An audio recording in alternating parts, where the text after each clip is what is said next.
Welcome to Mandemic Mondays, the only podcast hosted by friends who have nothing in common except their name. I'm Mandy Kaplan. And I'm Mandy Fabian. We're the Mandys. And each week we will be reviewing/debating the latest Netflix release and whatever else people are doing to stay sane during these crazy times.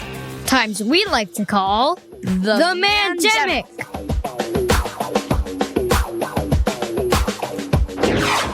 Kids, you let them appear on your podcast one time. Ugh. They're like millennials. They're so entitled. That was Casey's whole yes day. He's done now forever. Well, at least the poor kid finally thought of one thing he wanted, to be his mother. Like the rest of us. Yeah. Well, the kids are gone, so we can fucking swear about this week's fucking movie. Holy crap. This week's movie was a humdinger. It was Operation Varsity Blues on Netflix. It's the college admissions scandal. Now, this was like for those of you that don't know, even though I have been waiting for this to come out for weeks, it's a reenactment. It's a documentary /reenactment about the 33 sets of parents who were charged in the college admissions scandals, led by that guy, Rick Singer. Yep. And it was I learned some new things that I didn't know, even though I was pretty obsessed with this when it came out. Me too. Yeah. And I'm not usually... Because it's a non-violent crime, so I could really get into it and not feel disgustipating about myself. Yeah, it was. And I'm not, you know me, I don't usually do a deep dive on that stuff. And I couldn't get enough. Like, I read every interview of every, I remember there was a woman who was a college admissions counselor at, she couldn't say the name of the school, but it was basically like on Coldwater Canyon. And it was a private school, a high school. And I know that school because I would drive by it. And, so anyway, she the horror stories she had, it was just so interesting. Such a rich culture. So we can talk about the culture, but maybe we should do first with the movie. Let's start with this movie. Yeah. Stars Matthew Modine and a bunch of other folks who are playing real folks. So he's playing Rick Singer, the mastermind behind all this, who has all these plans for helping parents get their kids into schools by Side door. Brilliant.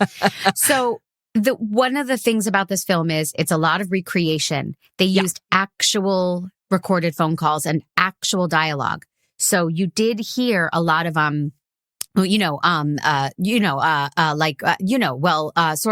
you heard how people really talk. It was not polished dialogue. It was really painstakingly recreated dialogue from their phone calls, which I found interesting. And maddening, as I hate when people say, like it drives me bananas. Oh my God. I know that how was do real. you ever podcast with me? How have you ever had a moment's podcast with me? It's tough. I tweeze hairs off my body every time. So it's good. So I've helped you. I'm like a newborn. Yeah. So, that was, I thought, an interesting way to tell this story, because they have all these FBI tapes of these parents saying, one guy says, no, it's not the moral thing I have a problem with. It's the legal thing. Are we going to get caught? I don't care that I lied to my daughter, made her take a test to claim she was special needs so she could have more time on the SATs and then switched out her scores. I don't mind that. Yeah. I just don't want to get caught. We were kind of dying over how obvious that was, that everybody's like, wait, are you sure this is okay?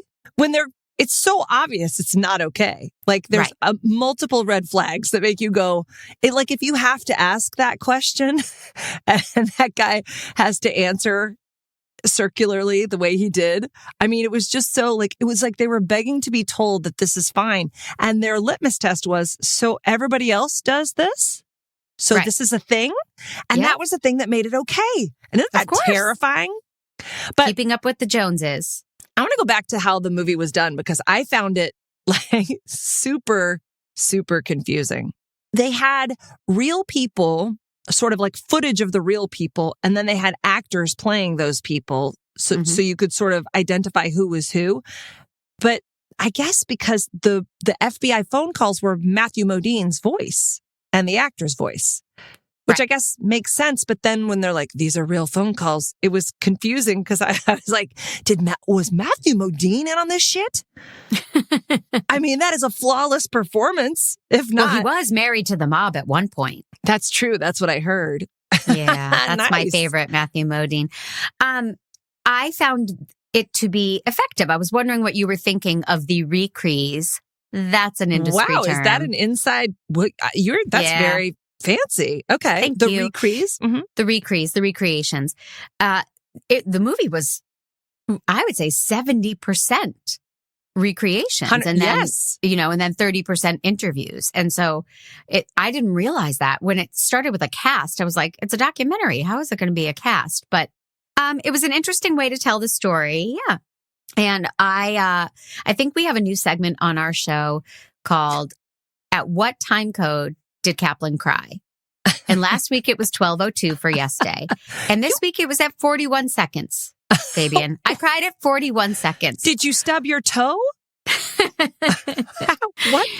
Jeremy asked me for a divorce right as the movie started. Oh, he does His that every timing. third movie, though. You got it. You must be used to it by now. Watching kids find out they got into the school of their dreams was the Oh. opening sequence of Yeah. this movie. Yeah, that was And magical. each kid that went, oh, I got in. I was just, we know I'm emotional. I was very emotional and happy for them. And then they did a very effective polar opposite montage of kids finding out they didn't get in Ugh. at the end, towards the end of the film. Yeah. And it was about 40 seconds or 40 minutes, excuse me. And that watching kids' faces. Yeah. And the instant tears that they didn't get into their dream school. It was very effective storytelling, I felt. I would agree with you. I went into it with a hardened heart because like my deep dive on this topic was so like, this is all bullshit. It's all bullshit. Like the things that kids do to themselves to try to get into the school, the things that these parents will do to get them into a certain school and that was the thing that I gathered from all the research was like, yeah, your kid there are amazing schools that just aren't fancy. And I like that about this movie. It really stepped out how this phenomenon came to be as well. Not just telling you what the parents did and said, but kind of how the guides of rating the top 50 colleges have played into this nightmare scenario where kids' self-esteem and like they want to get into their top school. And I get it. But it's also like, it's a shame that, UC Santa Barbara doesn't catch a break. I mean, it's beautiful and you can learn to surf. It's these people, it's this upper echelon of society that care so deeply and that make it a thing. They must drive the latest Tesla with the scissor doors. And a Volkswagen Jetta is a really reliable, good car, but they would never dream of driving one because it must impress the Joneses. But I think that especially now with social media and all of, with everything, and even not now, like when I was in high school, my parents were not like that at all. They didn't have money to do anything like that. But still, there was a certain kind of like, oh, what school are you going to go to? And I wasn't even at a fancy prep school. It was just a public high school in Austin. But no, it was competitive and you knew the other kids that had applied to your school. Yeah. And, oh, I heard they heard. And how come I didn't hear? And does that mean, it was painful back then, but it is 10,000 times worse now. Oh, yeah. Kids are applying to 17 schools. My nieces and nephews were like, I applied to 15. I applied to 18. I applied to 4. Oh, I probably did 8. I'm thinking. You're twice as good as me. Smart. And obviously I was applying for math because you see how quickly I did that? Yeah. I reverse engineered that shit. Thank you. Wow. If I was going to try to make it into a fraction, but I have to call Abby because she's studying fractions right now. Yes, please. Common Core. I'm not bringing that bitch back into the booth. No way. We're lucky they let us back in. You honestly. Go do math. I'm going to do this for a living. My wife has told me a little bit about what you guys do. Could you just give me a little bit of background? Okay. So who we are. We are a $290 million company that I own, with 1,000 employees across the U.S., 280 internationally. We help the wealthiest families in the U.S. get their kids into school.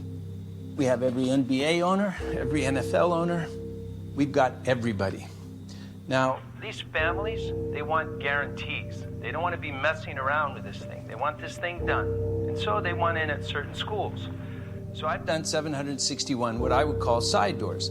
The front door means getting in on your own. The back door is making a donation, which is 10 times as much money. I've created this kind of side door in because with the back door, there's no guarantee. They're just going to give you a second look. My families want a guarantee. The way he pitched it was so clean and smart and diabolical and Evil. It reminded me, I don't want to get too political, but right now it feels like how people are jumping the line to get vaccines. Like you'll tell yourself anything because we all want that vaccine, right?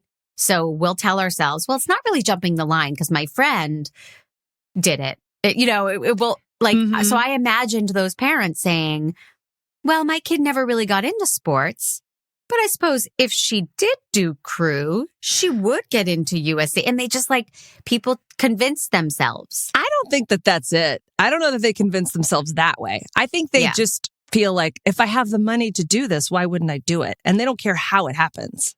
Right. I think honestly, if they could have found a spot on the math club, they would have done that. It's just that this was the avenue that but I'll say what the movie did really effectively. At first, I didn't like it because Netflix does those, they did that, The Social Dilemma documentary, which I loved, but it had that whole weird acted out segment with the guy from Mad Men. And I was like, what's the guy from Mad Men doing on? Oh, you didn't see it? Mm-mm. Oh God. Well, it was effective, but that part was terrible. It was him acting out the concepts of what they were doing. I was like, oh no. So at first I was a little bit like, ooh, is this going to be another Mad Men fiasco?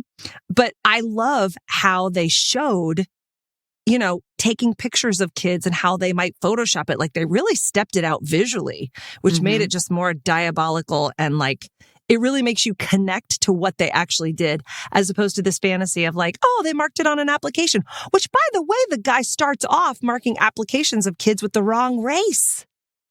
So they have a better chance of getting in. Did you see that part? No, I didn't. Yes. I was probably dealing with some divorce issues that I'm going through. Yeah, I know. Fuck Jeremy, man. Oh, that's awful. Yeah, no, he the whole thing started, he would just sort of be like, a bloop. You're Black, you're Asian American, you're he just kind of started doing that and helping kids get in, by any means necessary.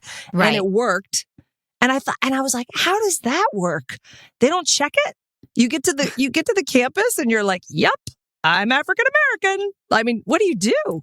Right. But they don't ever check it. It's just part of the admissions. It just goes into the data. One of the biggest questions is, do the kids know? And remember, they showed that one girl who tried her hardest on the ACTs and got her score and was so proud of herself, not knowing her score was manipulated and that was horrible, redone by someone else. So there are some of these kids who don't know that they got into school. They think, well, I tried really hard and I studied and I got in. Yeah. And that's so heartbreaking. Yeah. Then there's the ones who are like, oh, I posed in a swimming pool in my backyard as if I were on the polo team. They know they're not on the polo team. They know what they were doing. But if you have parents like that, don't you think you would do anything to please them? I mean, yeah, it's all awful. Yeah. And I can't, I want to say these kids aren't to blame, but then there's Olivia Jade. And she is so blamable and so despicable. And the way they introduced her into this movie, God love director Chris Smith for this choice. Young woman is devastated that she didn't get in. She's saying, I'm sure that I tried my hardest and I know that everybody who got in is super deserving. Boom. They cut to Olivia Jade putting on mascara. I like to curl my fake lash with my real lashes. Olivia Jade is an extremely successful YouTube influencer, and she had millions of followers watch these videos where she would, get up, brush her teeth, do her morning makeup routine, pick out outfits. So it's this very diary-like thing, but with the added benefit of branding opportunities. I created my own collection with Princess Polly. I get to reveal and announce my highlight palette with Sephora collection. She's the child of the actress Lori Loughlin and the fashion designer Massimo Giannulli. They supposedly had both of their daughters, Olivia Jade and Bella, pose on a rowing machine and sent these pictures to Rick Singer and had them accepted into USC as coxswains. Being like, I hate school. I don't want to go to school. And we all know she got into USC, and it was so... and she posed on a crew machine, right? I mean, so she knew that she was lying to get into college. Oh, you know what? I didn't catch that. I actually thought that she was being forced to go to college by her parents, and she just didn't give a crap. I thought she didn't want to go to college because she didn't need to, because she already had a business. But when she got into USC, she does like another Instagram post about like, I'm going to party. Yeah. But like, do you think that her parents would have let her not go to school? I have no insight into that. I just know well, let me call them. Let me text them real quick. Hold on. Yeah. No, it's, that's interesting. Yeah, because I love that cut. I loved the cut of somebody comforting themselves with like, but whoever got my spot was really deserving. And then it's Olivia Jade. You know what's interesting? I thought she was super gross. And then I felt a little sorry for her after this movie. I thought she was super gross before. And when they started to show her, I was like, ooh, it's that girl. Mm-hmm. And then I actually felt sympathetic for her, because even though I wouldn't want to like hang out with her over kombucha, like I felt like she was at least being honest. I hate school. I don't want to go to school. And she's doing this line that's all about her look and her line and her makeup. And she's a businesswoman. And why do I need college? And it really feels like she was just doing whatever her parents told her, because she didn't give a shit about school. Right. And in a way, I kind of go, well, that's not her fault. That's on her parents. Like, oh, of course. I mean, the parents are culpable and guilty. Yeah, they did time. She's just god awful. I'm not saying that's her fault, but right. She is very unlikable. For sure, but beautiful. And I think that's what matters, you know? Well, I love that the revenge that this 17-year-old girl got was like, and you know what I say? Unfollow. And that was like, that's how teens, God help us when we're older, that's how they view like their approval or disapproval. It's all about follows and likes and Why don't we know about all of their jail time? Because that was a fun little wrap up to this. But I kind of wanted to dig in. I would have loved to see footage from those trials. I would have loved to see statements by these people. I think the trials haven't occurred yet. Wait, the what? ones that pled guilty got sentences. The ones that have pled not guilty, they have not been tried yet. That's why they didn't have any jail time. And they can't try Rick Singer until everybody else has been tried. Because he ratted them all out?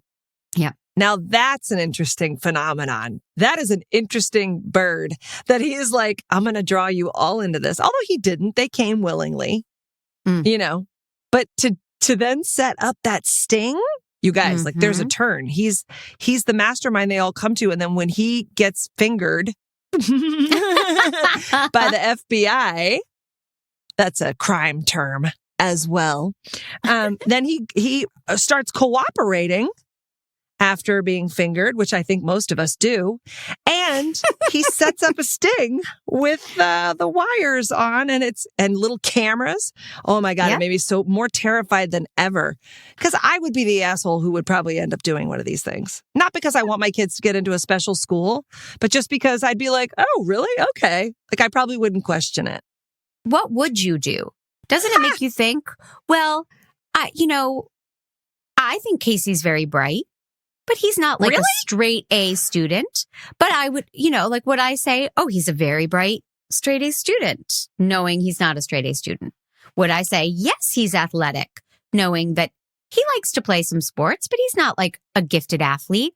So where do you draw the line? Well, I think if people were asking parents what they thought of their kid to get them into school, every parent would exaggerate.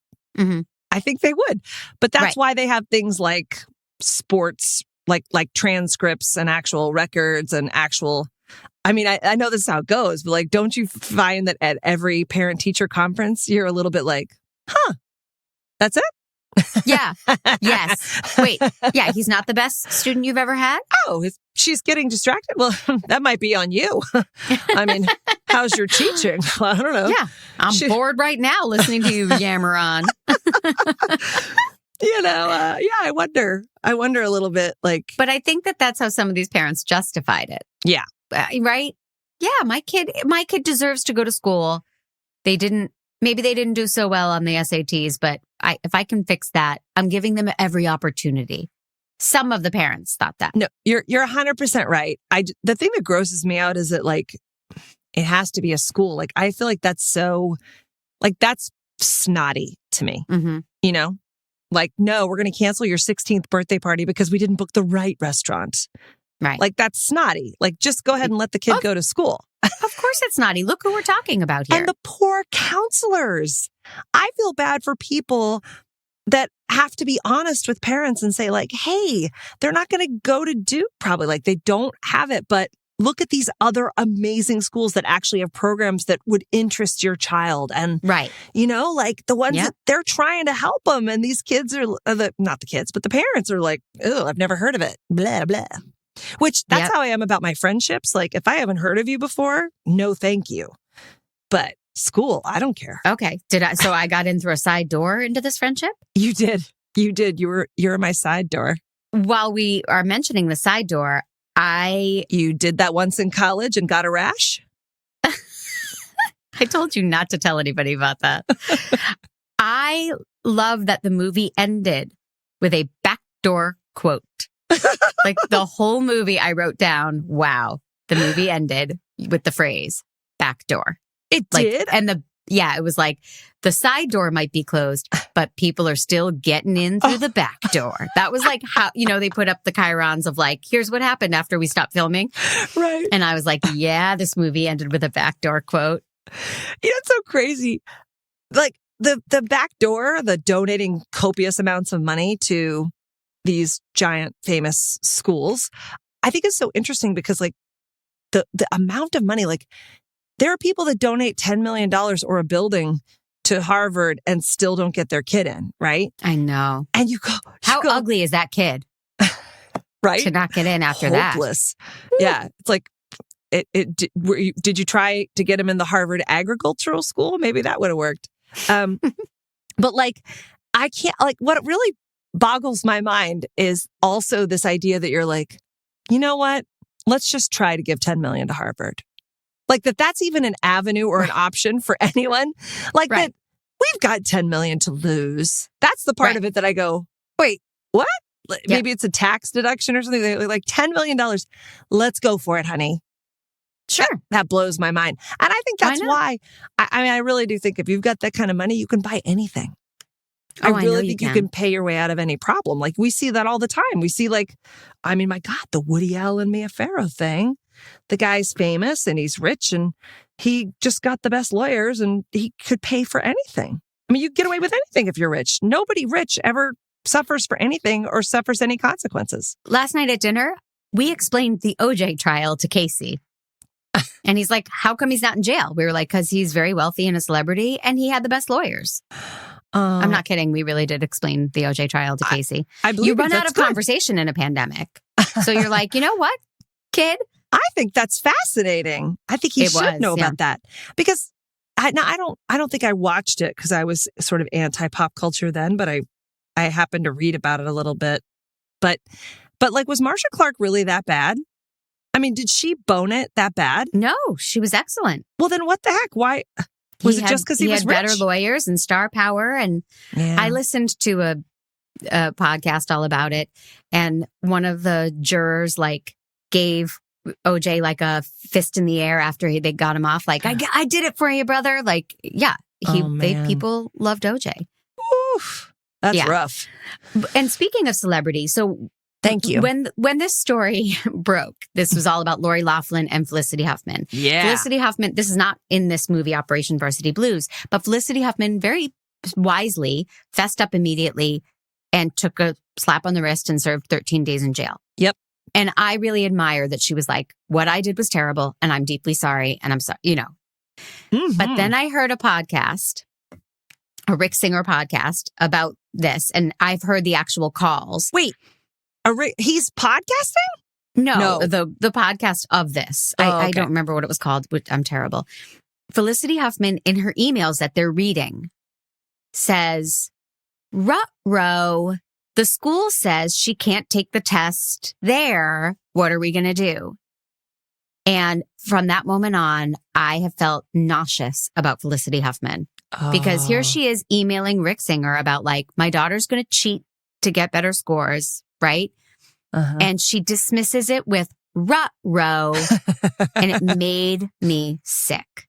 As a rule, if anybody wrote rut-row in an email, it would make you sick. So to be fair, I think it's more about her choice of words than the fact that she was committing a heinous crime.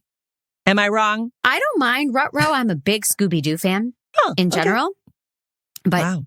but yeah, it was like, I am doing this awful thing and making it cutesy. I don't like when anybody makes anything cutesy. And she was making it cute. And that, ugh. Well, she was probably like uncomfortable. I mean, that's what's really interesting is how uncomfortable all these parents are. We talked about this, but like, I get it because there's a part of you going, wow, this is crazy. Are we really doing this? Like, every time we ever went dancing and did shots, right? You get that like, is this really happening? We probably shouldn't. I think it's that energy, Are we ready to give this some man jobs? Absolutely. I liked the movie. I wasn't blown away by it. It didn't feel as revelatory as I wanted it to. I kept expecting more, whoa, I never heard that part of this, or look at the access they got to this. And I didn't get enough of that. So I'm going to go 3.5 man jobs out of 5. Okay. That's a sensible score. Thank you. I was very bothered by the reenactment thing, just because it just felt so clunky. Like I was like, why does it have to look so staged? And I thought that I didn't like the way it was directed actually, but I loved the way it made me feel. I loved that all the way through the movie, I was going like, oh, and like, I would pause it and talk to my niece and be like, oh my God, those people, like, what would you do? And how would you, and listen to how they're talking to the guy, how Rick Singer, like, I was so taken by this crazy shit that they did and wondering if I could have gotten sucked into that, So that was very titillating for me. So I'm going to give it 4 manned jobs, even though I thought the way the movie was constructed was crap. But the actual topic still makes me go, oh, what would I do? Oh, a lot of things make you go, oh, I'm just pointing that out. 100%. And it's one of my favorite qualities about you, your childlike wonder at so many things.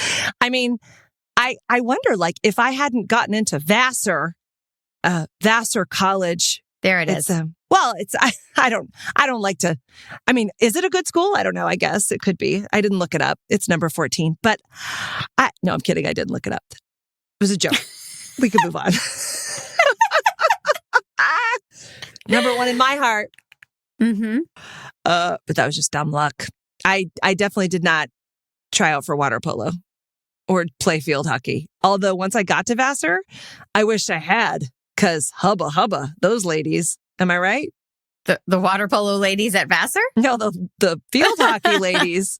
I dread the future for our kids when they become 16 and are thinking about all this. Oh, sex or school? School. Oh, what's the difference? My message to our children is stay dumb and pretty, kids. Well, that should be easy. Mission accomplished.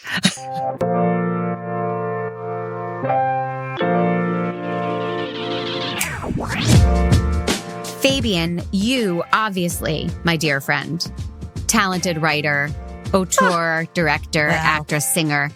Sure. But I do have other talented friends Oh, so many of them. Namely, one, Matt Boren, whom I met in high school and love to this day. And he has written the most delightful 2-hour Audible content called Brackish Waters. Brackish, Brakish. It's like a novella that is only available on audible.com, read by Christina Applegate. What? Who is perfection in everything she does. Oh, yeah. I devoured it. I'm going to devour it again. It is hilarious. It's relatable. It's sharp and funny. And I know the guy who wrote it, and very fancy. He's incredible. He has other stuff available on Audible. And Audible is so great because you can listen to it anywhere. You download it and it's on your phone, your tablet, whatever device you want. You stop and start. It remembers your place. Not such a strong suit for me. Yeah, especially after a couple of cocktails. As I do on my morning walks. Yep. Sure. And Boren, Boren. Yes, ma'am. And Brackish, Brakish. Interesting choice. Wow. These things are important. I don't want to give any spoilers about what this book is about, but when you go onto audible.com/mandemic, you get a free trial, meaning you can download any book of your choice and keep it for free, even if you do not stay a member of Audible. Yep. Now, it's our gift to you. Brackish Waters, free to all members anyway. Not even going to use your free credit. What? Free to anyone right now. This is a win-win. Because Audible has a library of, novels and self-help and biographies, but they're doing all of this original content narrated by people like Christina Applegate, written by the incredible Matt Boren. Everybody go download it, listen to it, and go to www.audibletrial.com/mandemic and thank us later.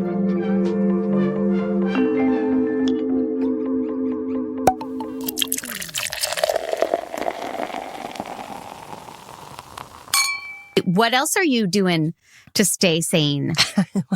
I got to tell you, there was no staying sane this week.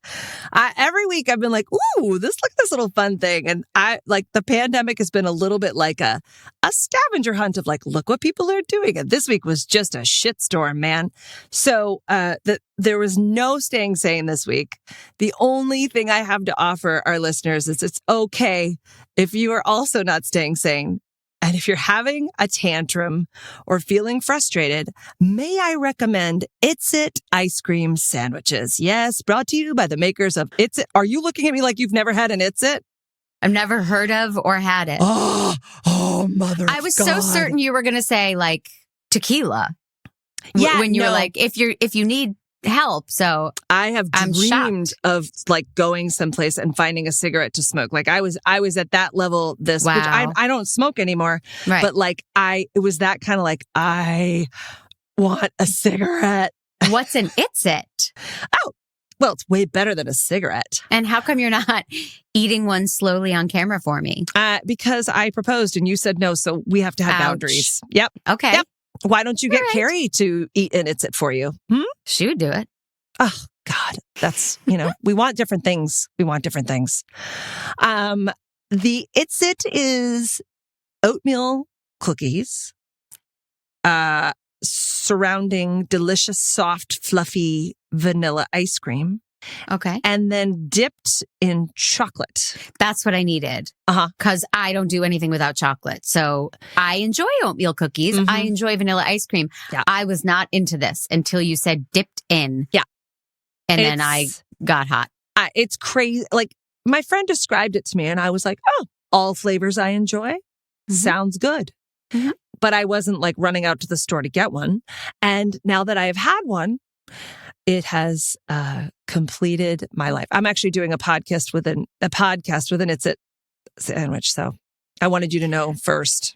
That's how deeply in love I am. Yeah. So wait, you said now that I've had one. You've had one, or No, I've had several. Where do you procure an It's It ice cream sandwich? Your average grocery store has it. Really? Not a Trader Joe's, but a Ralph's or Whole Foods. Yeah, they're the real deal. Just any place.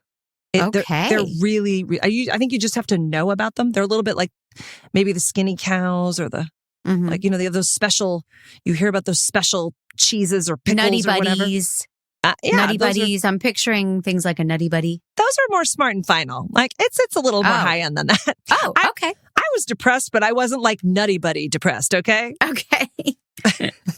How about you? What are you into? Wait, first, I got to know, like, are the kids into them or is this a secret shame, like just you in your closet crying and eating these? No, I can't. They're only like 4 in a package, and I have 2 children. These are emergency reserve. But you have 2 freezers. Don't you have one in the garage? So you could stock. I could, but I'm not a monster. Like, this is a pandemic. I can't take all the its. It's That's like very you're worried sweet. about people jumping in line for a vaccine. What about buying all the its? Like, that's just bad behavior. You're a communist and I love it. A I'm socialist. a good citizen. You are. Yeah. You know who is not a communist or a socialist, but might be a horrible racist? Oh. The royal family. Because we had somebody reach out and say, what did you think of the Meghan Markle interview? Yeah. And I have done a very shallow dive. I am not going to claim to be an expert, although it was pretty cute. My sister, who's never into this kind of thing, for some reason latched onto and watched the whole interview and wanted to talk about it in detail. Oh. So I'm going to rip off a lot of her observations and ideas. Great.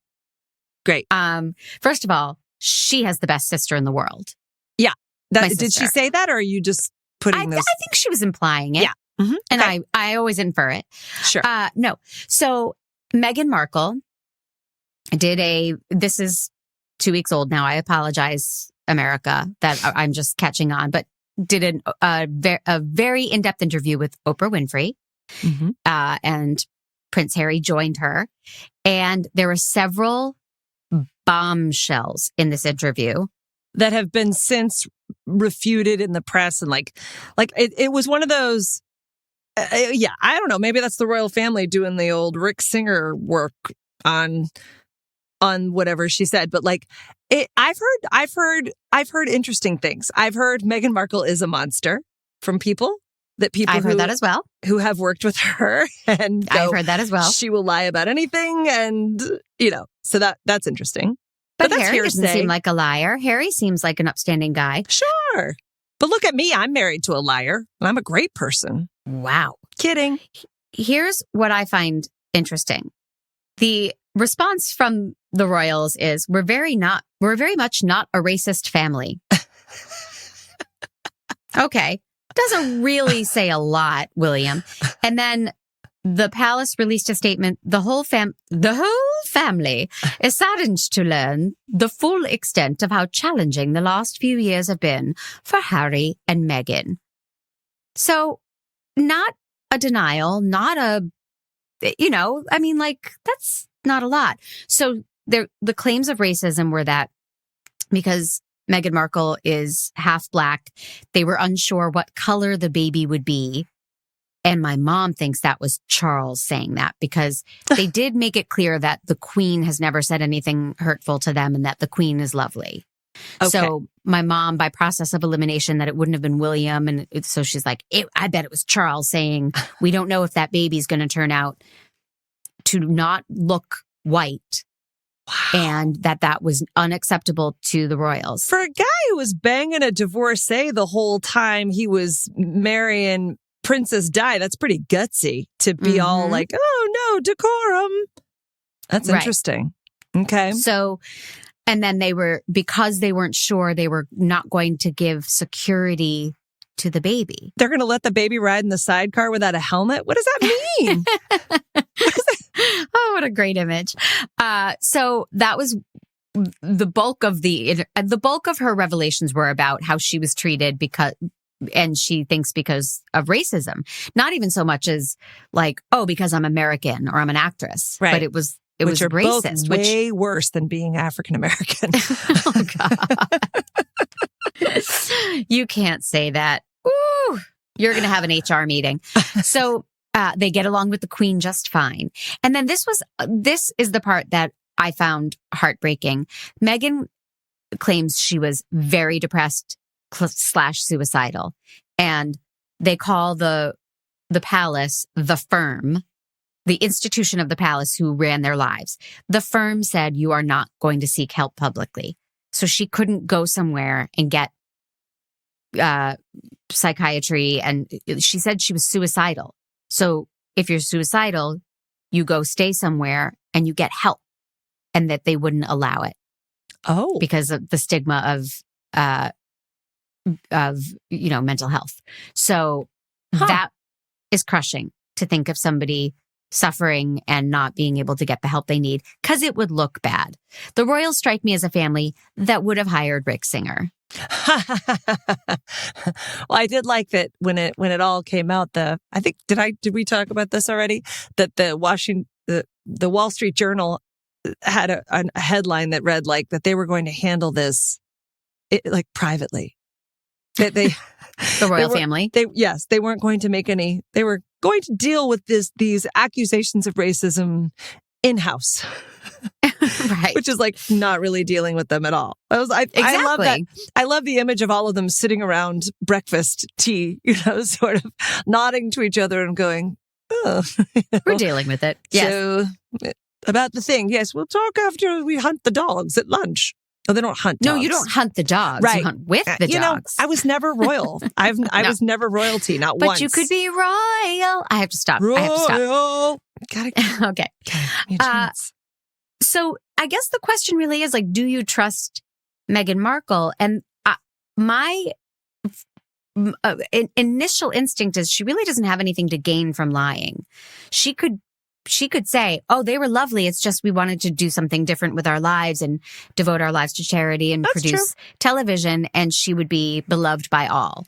However, my own goddamn mother said, I mean, she is an actress, and you can't trust actresses. What did I say? They're the worst. We're just going to forget that I'm an actress. We're just going to... I am too. Yeah. We're monsters. We're monsters. Okay. So I found that interesting.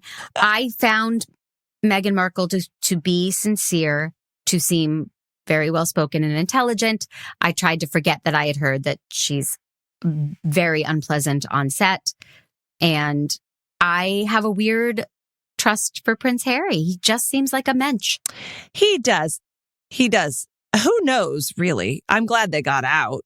Mm-hmm. I'm glad now. I guess time will tell. We will see if there's more smoke there. You know what I mean? Because where there's smoke, there's fire. Do you see what I'm using that metaphor and saying? If there's more trouble, then maybe it is Meghan after all. But what I will say is, like, it kind of reminds me of like when I couldn't break up with boys. There was always this like, oh, is this the right thing? Even though I was like miserable.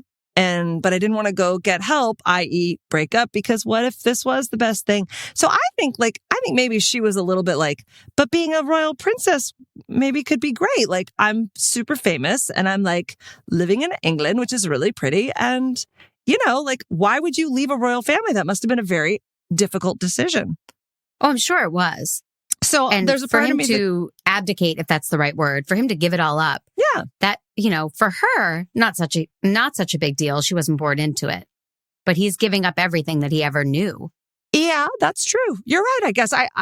But for her, I think, he's lived his whole life that way. Doesn't he want to go see the world and see other stuff? Like, she got to be a princess for a minute. I think it might have been a hard decision for her as well, even though she was miserable. But she also couldn't pursue her dreams as a princess. She's not going to be like, I'm going to produce a new show on Netflix for myself. She can't do that as a princess. And that's what she wants to do. It would have been a gift to the world then. No, you're right. I don't know.